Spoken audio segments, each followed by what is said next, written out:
Hey guys, welcome to today's video where I take you guys along a hotel and room tour vlog at the Thousand Kyoto where we stayed, and it's literally right across the street from the train station, which was so nice because we had just arrived from Tokyo. So this is a little bit about the lobby. I feel like it's a great mixture of kind of modern, a little artsy, but also very traditional. So I'll just let you enjoy the lobby for a bit.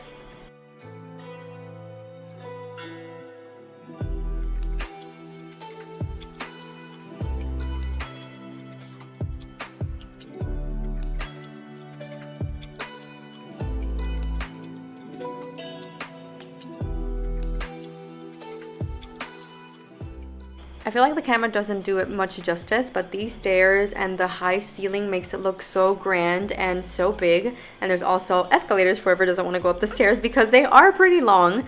This is the outdoor area, kind of like a garden, and these are the stairs at night, which is so cool because it is very interactive. I feel like it's around 8 or 9 p.m. when it starts, and we had a lot of fun just walking around the stairs, as you'll see.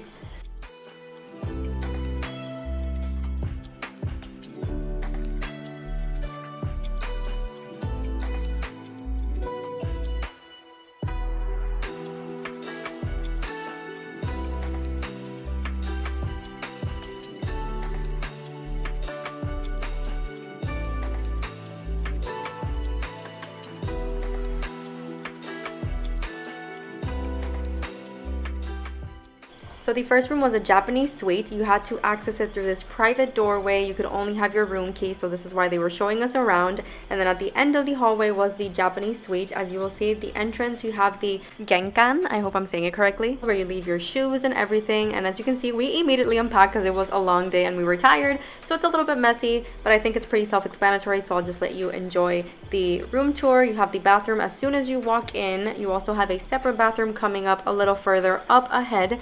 There's also a nice area next to the bathroom where you have the tea sets and everything that we had previously in the other hotel. If you haven't seen it, the Cerulean Tokyo Hotel, but you have complimentary water, you have the tea sets, you also have tons of teas. Look at this. You can have a whole tea party in here. And then this is the bathroom area with the double showers and double sink.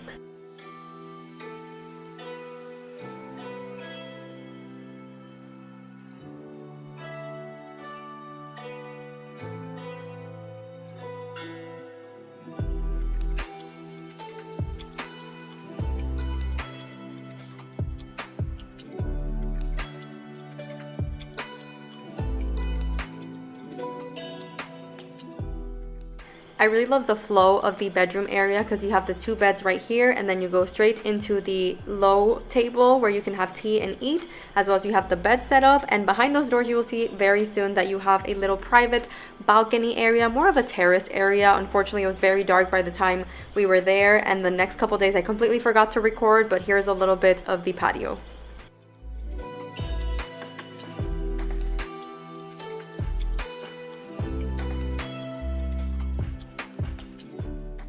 The other room we had was the superior room, and yes, once again, we just dropped our bags and everything, so it's very messy. I'm sorry. You have the closet with the robes and the slippers, which I'm a huge fan of. And then you have a similar area to the other one, just a little bit more hidden, where you have the tea, the water, and the mini fridge.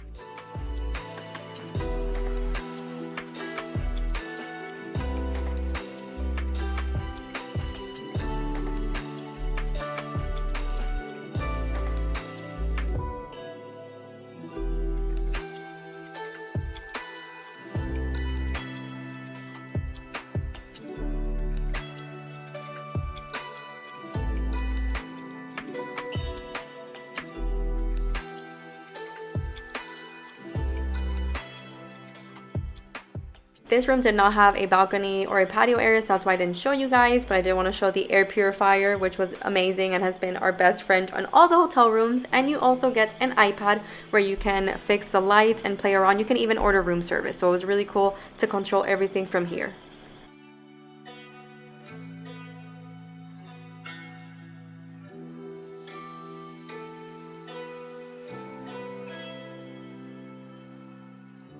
So heading back to the bathroom, I wanted to show you guys that you have the separate toilet over here. Similar to the other ones, it has the bidet already installed. It opens up whenever you arrive, and it also is warm whenever you sit down. And then the amazing dual showers that you have the bathtub to the right and then the actual shower to the left. I did want to note that this one did not come with as many toiletries as the previous one because I guess they are a bit more environmentally friendly. So a plus and a downside for us, but whatever. But you also do get pajamas, which I actually did wear them. You get them in all the hotels. I don't think I recorded them in all of them, but I did want to show you guys this one, as well as the bag for your slippers and laundry and all that stuff. Like I said, we did wear our pajamas that night, and we did head over to my parents' Japanese suite to have some dinner. We ordered some room service, and we saw Be Our Guest in Japanese. And then the next day we had breakfast at their restaurant, which was super yummy. You could order some items for free from the actual menu, but most of it was buffet. It was so good. I loved this corn soup because it had oat milk, and you know me, well, you don't know me, I'm dairy free, and it was so good. And I forgot to record the actual gym, but it was very nice and spacious. And on our way back up, we ran into this robot, and I have no idea where he was going because we had to get off the floor, and it was talking to us in Japanese, and I never saw it again. So if anybody happens to know what this robot does, I would love to find out. But that was basically our stay in the Thousand Kyoto. It was amazing, absolutely lovely people as always. It was very close to everywhere that we wanted to go in Kyoto, especially the train station being next to it, and having so many restaurants as well was amazing. It was very relaxing, and I just loved all the amenities as well. So thank you so much for joining me. The next video that coming up will be our adventures in Kyoto. We spent 2 days there, and they were jam-packed. So stick around for next week if you want to see that video. And once again, thank you so much for joining me, and I will see you in the next one. Bye!